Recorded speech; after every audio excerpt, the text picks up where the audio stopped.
এই স্লোগান এখন বিএনপির সব মিছিলে বিক্ষোভে শোনা যাচ্ছে।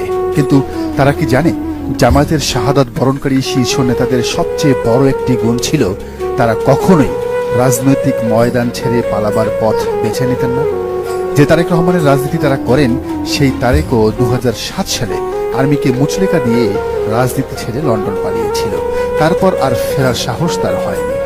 পেরিয়ে গেছে 16-17টা বছর।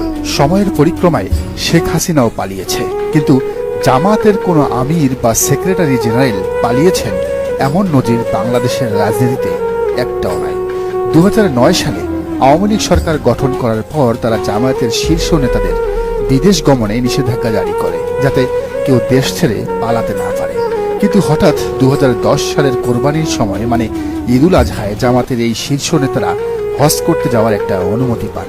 হাসিনা ভেবেছিলেন তাদের হজের অনুমতি দিলে সব পালাবে আর দেশে আসবে না, আর জামাত যদি না থাকে তাহলে 100 বছর ক্ষমতায় থাকলেও কেউ কোনো ঝামেলা করবে না, আরামে লুটপাট করা যাবে। কিন্তু হাসিনাকে অবাক করে দিল জামাত।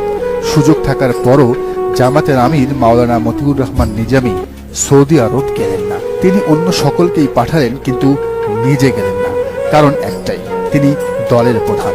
ভাবলেন দলের প্রধান হিসেবে তিনি যদি হাসিনার দেয়া সুযোগ লুফে নেন তাহলে দলের ইমেজ নষ্ট হবে, মানুষ জামাতকে গালিগালাজ করবে, ইসলামী আন্দোলন প্রশ্নবিদ্ধ হবে। হাসিনা তারপরও খুশি ছিলেন, ভাবলেন আমির না গেলেও বাকি যারা গেছে তারা হয়তো আর ফিরে আসবে না। কিন্তু মজার ব্যাপার হলো কি জানেন, দলের অন্যান্য শীর্ষ নেতৃবৃন্দরাও হজ শেষ করে সৌদি আরব থেকে দেশে ফিরে এলেন। অনেকেই জানেন তারা নিশ্চিত শহীদ হবেন, তারপরও দেশে ফিরে এসেছেন শুধু ইসলামী আন্দোলনের জন্য।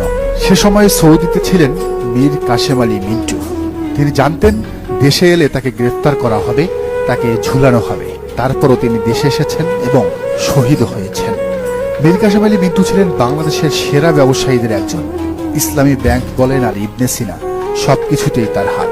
দিগন্ত টেলিভিশনের মালিক তিনি।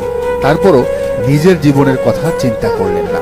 হাসি মুখে গলায় দড়ি পড়তে চলে এলেন বাংলাদেশে। এসে গ্রেফতারও হলেন, শহীদ হলেন। হায় রে বিএনপি, এই ইতিহাস কি তোমাদের অজানা? শুধু নিজামী মীর কাশেম আলী নন, একই পথে হেঁটেছেন জামায়াতের শাহাদাত বরণকারী শীর্ষ নেতাদের হাত ধরে উঠে আসা মজলুম জননেতা এটিএম আজহারুল ইসলাম সাহেবও। সম্প্রতি একটি বক্তৃতায় নিজের গ্রেফতার হবার প্রেক্ষাপট বর্ণনা দিতে গিয়ে তিনি বলেছিলেন, গ্রেফতারের ঠিক আগ মুহূর্তে সকলে ওনাকে পালিয়ে যাওয়ার পরামর্শ দিয়েছিল, কিন্তু তিনি ভারপ্রাপ্ত সেক্রেটারি